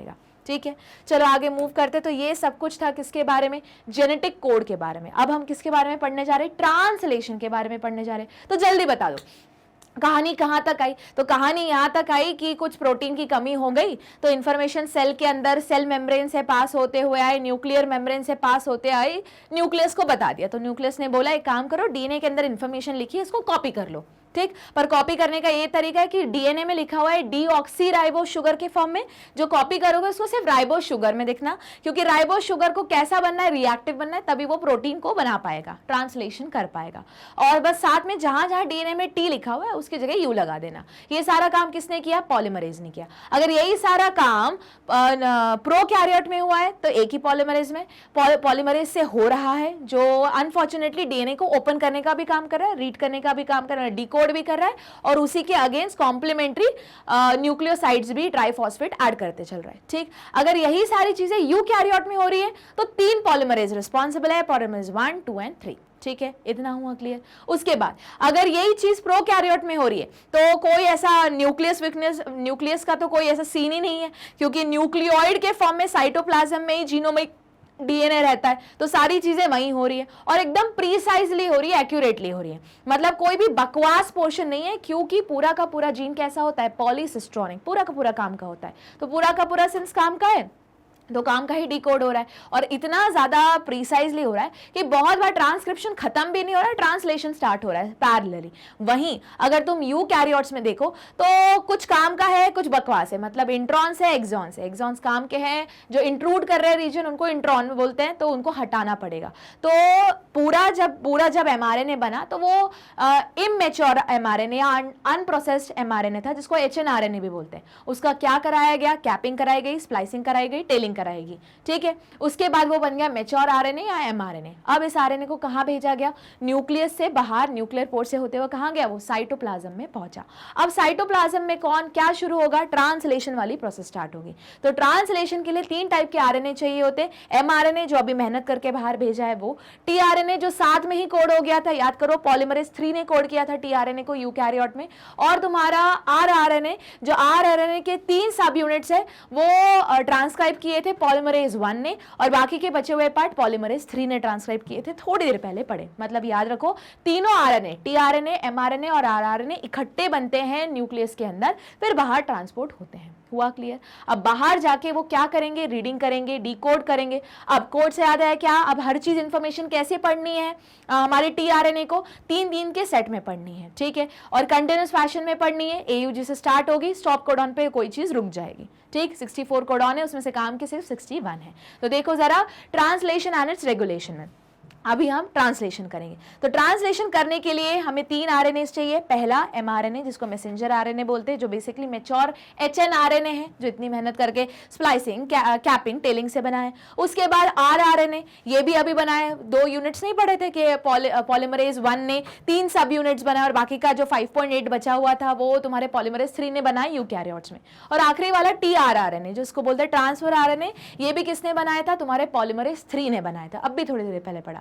अब ये तीनों जन मिलके क्या बनाएंगे? प्रोटीन बनाएंगे। प्रोटीन बेसिकली ऐसा बनाएंगे कि यहाँ पे ये है हमारा, जो अगर थोड़ी देर पहले एक एग्जांपल याद होगा मैंने दिया था कि मैंने तुमको बोला कि दम बिरयानी बनाओ, तुमने क्या किया? गूगल किया। सिमिलरली सेल ने क्या किया? डीएनए किया, मतलब डीएनए में देखा, फिर तुमने लिया स्क्रीनशॉट, तुमने यहाँ क्या बनाया? mRNA, tRNA, rRNA बना दिया। अब क्या करोगे? अब बस स्क्रीनशॉट में पढ़ पढ़ के रेसिपी स्टार्ट करोगे, बनाना शुरू करोगे। तो सेम चीज यहाँ भी होगी कि राइबोसोम और tRNA mRNA के ऊपर आएंगे और इस mRNA के अंदर जो कोडॉन्स लिखे हुए ट्रिपलेट्स के फॉर्म में, उसको पढ़ पढ़ के जो यहाँ लिखा है उसी सीक्वेंस के अकॉर्डिंग अमाइनो एसिड्स को जोड़ते चलेंगे। हुआ क्लियर इतना? अब समझो बात को कि यहाँ लिखी है क्या? इंफॉर्मेशन। इसको पढ़ने के लिए कौन, मतलब इसमें क्या लिखा है वो पढ़ना पड़ेगा। तो पढ़ने के लिए कौन रिस्पॉन्सिबल है? tRNA रिस्पॉन्सिबल है, जो एक कैटलिस्ट या एडाप्टर की तरह काम करता है। अब यहाँ पे इसका ये वाला जो पोर्शन है इसको बोलते हैं हम एंटी कोडॉन, क्योंकि mRNA में ये जो पोर्शन है इसको बोलते हैं कोडॉन। तो कोडॉन को पढ़ना पड़ेगा, तो पढ़ोगे तो बट ऑब्वियस इसका कॉम्प्लीमेंट्री पढ़ोगे ना, तो इसको बोलेंगे हम एंटी कोडॉन। हुआ क्लियर इतना? अच्छा, अब एंटी कोडॉन के अकॉर्डिंग ये वाला जो साइट है जिसको जहां पे अमीनो एसिड अटैच होगा, जो तुम पढ़ोगे उसी का कॉम्प्लीमेंट जो कोड जिसके लिए हमने जैसे पढ़ा, AUG क्या बनवाता है? मीथियोनिन बनवाता है। तो अगर यहाँ पे AUG लिखा हुआ होगा तो यहाँ पे कौन सा रहेगा? मीथियोनिन रहेगा। हुआ क्लियर? पर इसके लिए जरूरी क्या है कि mRNA के ऊपर कौन आके अटैच हो? तुम्हारा tRNA आके अटैच हो, पर इकट्ठे अटैच नहीं हो जाता। पहली बात, tRNA का चार्जिंग होती है, इसको एक्टिवेट किया जाता है। जब ये एक्टिवेट हो जाता है तो ये जो rRNA इसका जो सब यूनिट है वो आके यहाँ पहले लगेगा, छोटे सब यूनिट के पीछे बड़ा सब यूनिट आके अटैच होगा, फिर बड़े सब यूनिट में एक जगह है जहां से tRNA एंटर करेगा जिसको A साइड बोलते हैं, फिर आगे वो अटैच होगा जहां P साइड बोलते हैं, और वहां से वो निकल जाएगा जिसको E साइड बोलते हैं। इन डिटेल सब कुछ मैंने अपने ट्रांसलेशन वाले वीडियो में दिखाया है। अभी हम स्टिक कर रहे हैं वन चैप्टर रिविजन पे, तो पढ़ लो, ठीक है? देखो जरा, तो वापस देखते हैं कि 3 आरएनए की जरूरत होती है। अब स्टार्ट कर रहे हैं ट्रांसलेशन प्रोसेस से। जल्दी बताओ कहां हो रही है? साइटोप्लाज्म में। तो देखो, translation refer to the process of polymerization of amino acid to form a polypeptide. तो बेसिकली हो क्या रहा है यहाँ? पॉलीमराइजेशन हो रहा है। मतलब पॉलीमर मतलब बॉन्ड्स का बनना। कौन से बॉन्ड्स का बनना? पेप्टाइड बॉन्ड का बनना। अच्छा, क्या बना रहे? प्रोटीन बना रहे। प्रोटीन का मोनोमर क्या है? Amino acid. तो 2 अमाइनो एसिड को जोड़ोगे, पेप्टाइड बॉन्ड का फॉर्मेशन होगा, एक लंबी चेन बन जाएगी, उसी को हम पॉलीमर बोलेंगे। तो बेसिकली ट्रांसलेशन क्या है? एक पॉलीमराइजेशन है। पर रैंडमली कोई भी अमाइनो एसिड जुड़ रहा है क्या? नहीं, पर्टिकुलर सीक्वेंस में जुड़ना है। अच्छा, वो सीक्वेंस कहां लिखा हुआ है कि इस अमाइनो एसिड के बाद वही अमाइनो एसिड आएगा? ये लिखा हुआ है तुम्हारे mRNA में। हुआ इतना क्लियर? तो अगर देख सकते हो यहाँ पे, तो ये वाला जो चेन है वो क्या है? तुम्हारा mRNA। ठीक है, अब इसमें क्या लिखा हुआ है? इंफॉर्मेशन। इसको पढ़ेगा कौन? मतलब यहाँ क्या लिखा हुआ है? कोड्स लिखे हुए हैं, कोडॉन्स लिखा हुआ है। इसको पढ़ेगा कौन? Anti codon. एंटी कोडॉन कहाँ पे है? tRNA के ऊपर है। tRNA के ऊपर एक और जगह है जिसको क्या बोलते हैं? अमीनो एसिड साइट है, वहां पे अमीनो एसिड्स लगे हुए एंटी कोडॉन के कॉम्प्लीमेंट्री। याद आया? पर tRNA ऐसे आके अटैच हो जाएगा क्या? नहीं, सबसे पहले क्या करना पड़ेगा? tRNA को एक्टिवेट करना पड़ेगा या चार्ज करना पड़ेगा, तो वही पढ़ेंगे हम। ठीक है, तो देखो जरा, the amino acid are joined by a bond which is known as peptide bond. तो याद रखना है, रेप्लिकेशन में तुमने पढ़ा था कि जो पॉलीमरेज है वो किस टाइप का बॉन्ड बनाता है? फॉस्फोडाइस्टर लिंकेज करता है। वहीं पे ट्रांसलेशन में जो tRNA वो कौन सा टाइप का बॉन्ड बनवाएगा? पेप्टाइड बॉन्ड का फॉर्मेशन करवाएगा। ठीक है, formation of peptide bond require energy. अगर ध्यान से देखोगे, रेप्लिकेशन, ट्रांसक्रिप्शन, ट्रांसलेशन, तीनों की तीनों एनर्जी रिक्वायर्ड प्रोसेस हैं। ठीक है, आगे देखते हैं। Therefore, in the first place itself, amino acid are activated. अब एनर्जी चाहिए, इसलिए सबसे पहले स्टेप में क्या करते हैं? अमीनो एसिड को एक्टिवेट किया जाता है in the presence of ATP and link to their cognate tRNA, a process commonly caused as charging of tRNA or amino acylation of tRNA to be more specific। तो since ये process energy required process है, इसलिए ATP का use करके amino acid जो यहाँ लगे हुए हैं टीआरएनए के ऊपर यहाँ पे जो अमाइनो एसिड लगे हुए हैं, या इस डायग्राम में ये जो अमाइनो एसिड है इसको चार्ज करते हैं कैसे, एटीपी की मदद से। तो इसी को क्या बोलते हैं हम, चार्जिंग ऑफ टीआरएनए या फिर अमाइनो असाइलेशन ऑफ टीआरएनए। तो याद रखना है ट्रांसक्रिप्शन में सबसे पहली प्रोसेस क्या है, एमआरएनए आ गया पिक्चर में, टीआरएनए अभी इनएक्टिव फॉर्म में घूम रहा है, उसको चार्ज किया गया किसकी मदद से, एटीपी की मदद से, जिसमें टीआरएनए में 2 साइट है, एंटीकोडॉन और तुम्हारी अमाइनो एसिड वाली साइट है, ठीक है। उसके बाद अब कौन आएगा, जो आरआरएनए घूम रहा है ना इनएक्टिव फॉर्म में, वो 2 सब यूनिट्स में घूम रहा है। देखो थोड़ी देर पहले देखा था, एक था स्मॉलर सब यूनिट, ये देखो ये है स्मॉलर सब यूनिट, ये है लार्जर सब यूनिट। तो अब ये इनएक्टिव फॉर्म में घूम रहा है। अब सिंस उसको पता चल गया कि अरे भैया ट्रांसलेशन कराना है, तो सबसे पहले छोटा वाला जो सब यूनिट है वो आके कहां अटैच होगा, इस एमआरएनए में अटैच होगा, और बड़ा वाला जो सब यूनिट है वो उसके ऊपर आके अटैच होगा, उसमें एमआरएनए नहीं है। और बड़े वाले साइट में 3 साइट्स रहेंगी, तुम्हारी बुक में 2 ही साइट के बारे में मेंशन है, ए और पी, पर एक और साइट होती है जिसको ई साइट बोलते हैं, जो इस तरफ रहती है, ठीक है, यहाँ पे जो इस तरफ होती है, ठीक है। तो अब और जैसे ही बड़ा सब यूनिट आके अटैच होता है ना, टीआरएनए अपने अमाइनो एसिड के साथ अंदर घुसता है, किस जगह से, ए वाली जगह से अटैच होता है, पढ़ता है, ठीक है। पढ़ के ये तब तक ये जो तुम्हारा राइबोसोम है वो आगे मूव कर देता है, फिर तब तक ए साइड किस में कन्वर्ट हो जाती है, पी में, पी वाली जगह पे अब जो नया टीआरएनए आया है उसमें भी अमाइनो एसिड होगा और इसमें भी अमाइनो एसिड होगा। इन दोनों के बीच में क्या होता है, पेप्टाइड बॉन्ड बन जाता है, कौन सी साइड पे, पी साइड पे, इसलिए उसका नाम पी साइट है। अब ये वाला जो पुराना वाला अमाइनो एसिड था वो खाली हो गया, क्योंकि उसका अमाइनो एसिड शिफ्ट हो जाता है, तो वो खाली वाली जगह ई साइड से निकल जाता है। हुआ क्लियर? तो चलो देखते हैं स्टेप बाय स्टेप क्या बोल रहा है। तो देखो जरा ध्यान से, if two such charged tRNA are brought close enough, the formation of peptide bond between them would be favored energetically। इसलिए चार्ज करके ही टीआरएनए को अंदर भेजा जाता है कि जैसे 2 टीआरएनए पास पास आएंगे तो होगा क्या, दोनों टीआरएनए के ऊपर क्या लगा हुआ है, अमाइनो एसिड। जैसे ही दोनों मोइटी में आएंगे एक दूसरे के, तो वो क्या है, वो चार्ज है, तो वो क्या बनाने लगेंगे, खुद ही पेप्टाइड बॉन्ड। और ये नया वाला टीआरएनए और ये पुराना वाला टीआरएनए, तो होगा ये कि पुराने वाले टीआरएनए से चीज जो है वो नए वाले के पीछे शिफ्ट हो जाएगी, ऐसे शिफ्ट होती होती रहेगी, ठीक है। और फिर ये खाली हो जाएगा तो ये इस साइड से निकल जाएगा। मतलब समझो बात को, सबसे पहले आया एमआरएनए, ठीक है, मैं एक करके अभी समझाऊंगी, समझो पहले बात को। सबसे पहले आया है एमआरएनए, ठीक है, उसके क्या पढ़ने, कोड्स पढ़ने। कोड पढ़ने वाला कौन है, एंटीकोडॉन, जो किसका पार्ट है, टीआरएनए का पार्ट है। टीआरएनए के नीचे है एंटीकोडॉन और ऊपर की तरफ क्या है, उसी का कॉम्प्लीमेंट्री अमाइनो एसिड लगा हुआ है। पर ये तब तक काम नहीं करेगा जब तक इसको क्या नहीं कर दिया जाएगा, एक्टिवेट नहीं किया जाएगा। एक्टिवेट कैसे होगा, एटीपी के साथ अटैच करके, अमाइनो असाइलेशन ऑफ टीआरएनए या चार्जिंग ऑफ टीआरएनए बोला। चार्ज हो गया, साइड में रखा है। अब जब इसको पता चल गया राइबोसोम के छोटे यूनिट और बड़े यूनिट को, ये अभी किस फॉर्म में, इनएक्टिव फॉर्म में, इसलिए ये 2 सब यूनिट्स के फॉर्म में। अब इसमें से छोटा यूनिट टूटा और एमआरएनए के नीचे जाके अटैच हो गया। जैसे ही छोटा यूनिट अटैच हुआ, बड़ा वाला सब यूनिट भी आके अटैच हो गया। बड़े वाले सब यूनिट में 3 साइड से, इस वाली जगह है ए साइड जहां से एक टीआरएनए एंट्री मारेगा, बीच में है पी साइड जहां पे पेप्टाइड बॉन्ड का फॉर्मेशन होगा, और इस साइड है ई साइड जहां से वो जब खाली हो जाएगा टीआरएनए वो निकल जाएगा। तो हुआ क्या, एमआरएनए आया, छोटा सब यूनिट आया, बड़ा सब यूनिट आया, चार्ज टीआरएनए आया, आके कहां बैठा, कोडॉन्स पे। एंटीकोडॉन और कोडॉन मर्ज हो गए। उसने बोला हाँ सही लगा हुआ है, कोडॉन और एंटीकोडॉन सही है, एकदम प्रॉपर है, मतलब ऊपर का अमाइनो एसिड सही है। बस अभी इतना ही हुआ। अब ये जो राइबोसोम है ये आगे मूव करेगा। हुआ क्लियर? अब जैसे ये आगे मूव किया, टीआरएनए ने अभी वही जगह पकड़ के रखी है एमआरएनए में, तो अभी तक था वो कौन सी साइड पे, ए साइड पे। अब जैसे ये आगे मूव हुआ तो ये शिफ्ट हो गया कौन से, पी साइड पे, ठीक। अभी ये पी साइड पे बैठा रहेगा। उसी टाइम जब ये आगे शिफ्ट हो और ये शिफ्ट हो गया ए साइड से पी साइड पे, अगला चार्ज टीआरएनए आया वापस कहां से, ए साइड से एंटर किया और यहां के बैठ गया।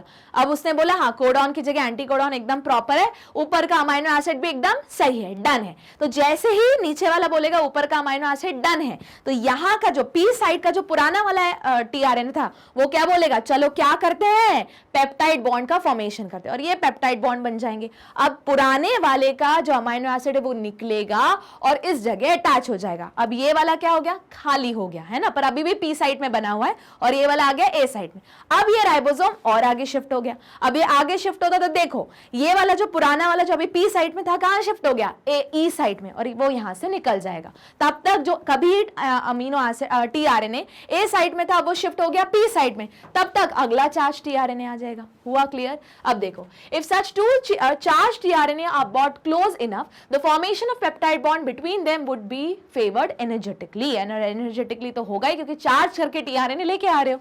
आगे, the presence of a catalyst would enhance the rate of peptide bond formation. The cellular factor responsible for synthesizing protein is the ribosome. सारी कहानी हो कहां रही है, राइबोसोम के अंदर। The ribosome consist of structural RNA and about 80 different protein. ठीक, it is inactive stage. It exists as two subunit, larger subunit and a smaller subunit. When the smaller subunit encounter an mRNA, the process of translation of mRNA to protein begin. तो कहानी को समझना है, देखो जरा ध्यान से। ये था तुम्हारा mRNA, ये था तुम्हारा mRNA 5' और 3'। ठीक है, इस पे क्या लिखे हुए हैं, कोड्स लिखे हुए हैं। ठीक है, सबसे पहला कोड कौन सा होता है, AUG होता है, क्योंकि उसी से स्टार्ट होगी कहानी। ठीक है, चलो अभी कोड नहीं लिख रही, अभी सिंपल से वैसे ही डैश डैश लगा के रख रही हूँ समझने के लिए। ठीक है, चलो तो पहली प्रोसेस क्या हो गई, ये तुम्हारा क्या है, टीआरएनए है। ठीक है, ये कौन सा है तुम्हारा, एंटीकोडॉन वाली जगह, एंटीकोडॉन वाली जगह, और ये कौन सी है, कोडॉन वाली जगह है।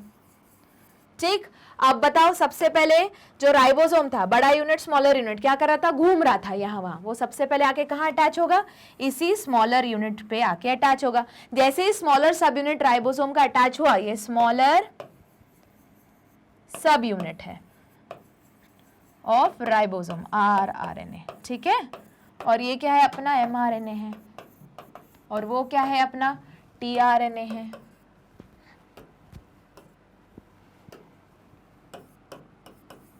और यहाँ पे उसी का कॉम्प्लीमेंट्री क्या लगा हुआ है, अमाइनो एसिड लगा हुआ है। ठीक, अब चार्ज हो गया, वो रेडी है, अमाइनो एसाइलेशन हो चुका है। तो जैसे ही स्मॉलर सब यूनिट आके अटैच हुआ, कौन आके अटैच होगा, लार्जर सब यूनिट आके अटैच हो गया, या आ गया लार्जर सब यूनिट आके अटैच हुआ।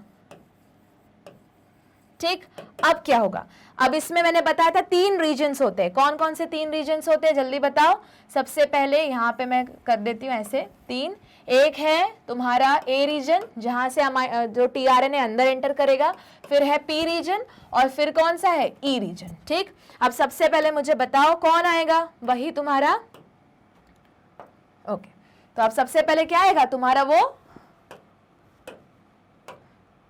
तुम्हारा टीआरएनए एंटर करेगा। अब देखो टीआरएनए यहां एंटर कर रहा है। ठीक है,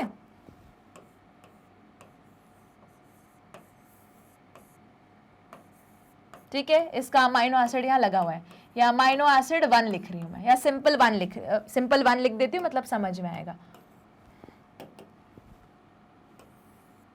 1, या अमाइनो एसिड 1 है।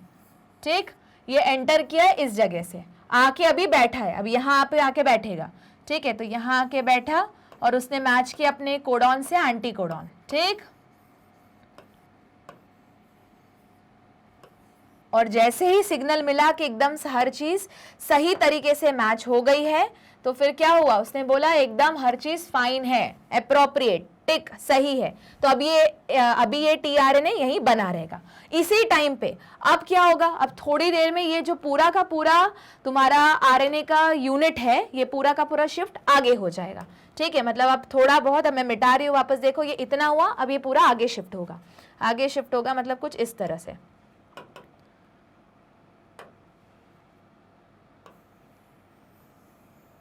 ठीक, ये आगे शिफ्ट हो गया। देखो पहले यहां बनाया था, अब ये आगे शिफ्ट हो गया।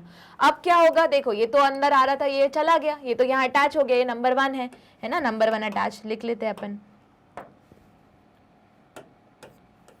ये तो नंबर 1 है। अब उतने टाइम पे अगला टीआरएनए अंदर करेगा, वापस एंटर करेगा, कौन सी साइड से, ए साइड से वापस ये आया अगला टीआरएनए। ठीक है, यहाँ पे नंबर 2 अमाइनो एसिड है, इसके ये एंटीकोडॉन है। ठीक है, अब ये आके कहाँ अटैच होंगे, अगली जगह पे अटैच होंगे। तो मैं डायरेक्ट अटैच बनवा रही हूँ, ये अंदर आ गए, अब अटैच होंगे। ठीक, चलो स्टेप बाय स्टेप इसलिए ड्रॉ कर रही हूँ। अब ये आके यहाँ अटैच हो गया, ठीक है। यहाँ पे जैसे ये एंटी कोडॉन मैच किए, उसने बोला सारी चीजें एकदम बढ़िया चल रही हैं, ये मैं ग्रीन से मार्क कर देती हूँ, मतलब समझ में आएगा। और ये हुआ तुम्हारा अमाइनो एसिड नंबर 2। तो जैसे ही सिग्नल मिल गया, एंटी कोडॉन कोडॉन मैच कर गए, ऊपर के दोनों चार्ज टीआरएनए बोला थम्स अप, एकदम सही। अब क्या होगा, ध्यान से सुनो, ये वाला जो नंबर 1 वाला है अमाइनो एसिड, ये शिफ्ट होके आ जाएगा यहाँ पे, मतलब पेप्टाइड बॉन्ड 2 वाला, नया वाला जो रहता है ना वो अपनी जगह पे ही रहेगा। पुराना वाले का सिर्फ अमाइनो एसिड वहां से टीआरएन से टूटेगा और आके कहां फिट होगा, इस जगह पे, कुछ इस तरीके से यहां पे। हुआ क्लियर? और तब तक होगा ये कि अब ये वाला जो अमाइनो एसिड है वो खाली हो गया, क्योंकि ये तो चला गया। अब ये टीआरएनए क्या हो गया, खाली हो गया। तो टीआरएनए कहां से एग्जिट करेगा, इस ई वाली जगह से निकल जाएगा। हुआ क्लियर? अब देखो उसमें कोई अमाइनो एसिड लगा हुआ नहीं है, ठीक है। अब ये खाली हो गया। अब जैसे ये खाली हुआ, अब कहानी कहां शिफ्ट हो जाएगी, फिर से आगे, मतलब थोड़ी देर में वापस ये जो राइबोसोम है वो आगे शिफ्ट हो जाएगा। तो देखो जरा आगे जब शिफ्ट होगा तो कैसे लगेगा। लो अब ये तुम्हारा राइबोसोम आगे शिफ्ट हो गया, यहाँ भी एक और, ठीक है, ये चला गया, आगे शिफ्ट हो गया। तो अब पूरी लोकेशन चेंज, ये ईपीए पूरा चेंज हो जाएगा। अब जो सेकेंड वाला था जिसमें अटैच था तुम्हारा, वो कहाँ शिफ्ट होगा, यहाँ देखो, ठीक है। तो अब ये वाला पोर्शन जहां पे ये पुराना वाला अटैच है, ये बन गया पी साइड, ये बन गया ई साइड, जिससे निकल गया, और ए वाले से अब नया वाला टीआरएनए क्या करेगा, एंटर करेगा। हुआ इतना क्लियर? ऐसे करते करते कहां पहुंचेंगे, इस वाली जगह पे, जिसपे कौन सी ये जगह है, टर्मिनेशन साइट है, जहां पे स्टॉप कोडॉन लिखे रहेंगे, यू आ, यू गा, यू अग, ठीक है। अब जैसे इस जगह पहुंचेगा, इसका कोई एंटी कोडॉन है ही नहीं, कोई टीआरएनए है ही नहीं, तो कोई आके अटैच ही नहीं होगा। जब कोई आगे अटैच नहीं होगा तो अब राइबोसोम आरआरएनए के बिगर यूनिट और तो प्रोसेस को क्या करना है, रोकना है, क्योंकि कौन से कोडॉन्स आ गए भैया जो किसी के लिए कोड ही नहीं करते, बेसिकली स्टॉप कोडॉन, ठीक। तो देखो जरा, there are 2 sites in larger sub unit for subsequent amino acid to bind to and thus be close enough to each other for the formation of peptide bond. बताइए अभी, smaller sub unit, larger sub unit, larger sub unit में 2 tRNA आते रहेंगे, या हम बोल सकते हैं एक टीआरएनए बना रहेगा, एक टीआरएनए निकलता रहेगा ई साइड से, और ए साइड से एक टीआरएनए आता रहेगा। एक टाइम आएगा जब दोनों टीआरएनए पास में रहेंगे, पुराने वाले टीआरएनए का अमाइनो एसिड निकलेगा, टूटेगा, और नए वाले टीआरएनए के अमाइनो एसिड पे जुड़ जाएगा, जिसको हम क्या बोलते हैं, पेप्टाइड बॉन्ड। द राइबोसोम, क्योंकि सारी प्रोसेस कहां हो रही है, राइबोसोम में। The ribosome act as a catalyst 23S rRNA in bacteria in the enzyme ribozyme for the formation of peptide bond. देखो अभी थोड़ी देर पहले मैंने बताया है ना, यहां से नया टीआरएनए आया, अब क्या है, ये तुम्हारा ये वाला जो है, ये तुम्हारा अमाइनो एसिड 1 है, 2 है। अब जो तीसरा आएगा उसमें क्या होगा, ये पूरा 2 और 1 को लेके टूटेगा और 3 वाले पे अटैच होगा, और ये वाला खाली हो जाएगा, ये निकल जाएगा ये वाली साइड से, ठीक।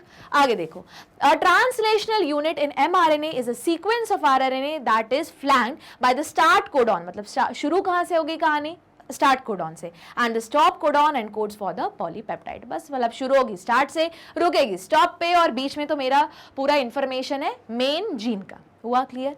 और यहाँ पे तुम्हारा जो ट्रांसलेशन है वो होता है खत्म। तो सारी इंफॉर्मेशन जानने के लिए कहाँ जाओगे, गूगल सर्च करोगे www.magnetbrains.com, जैसे एंटर करोगे ये होम पेज आएगा। क्लास 12 को सिलेक्ट करना है, सब्जेक्ट सिलेक्ट करना है, individually chapter in detail explanation मैंने टॉपिक बाय टॉपिक दिया हुआ है, कहाँ पे, यहाँ चैप्टर 6 के अंडर, वहां क्लिक करना है, सुनना शुरू करना है और याद करना है, ठीक है। और लाइक शेयर सब्सक्राइब करना नहीं भूलना है। मिलते हैं हम अगले लेक्चर में, तब तक पढ़ते रहो और बने रहो मैग्नेट ब्रेन्स के साथ।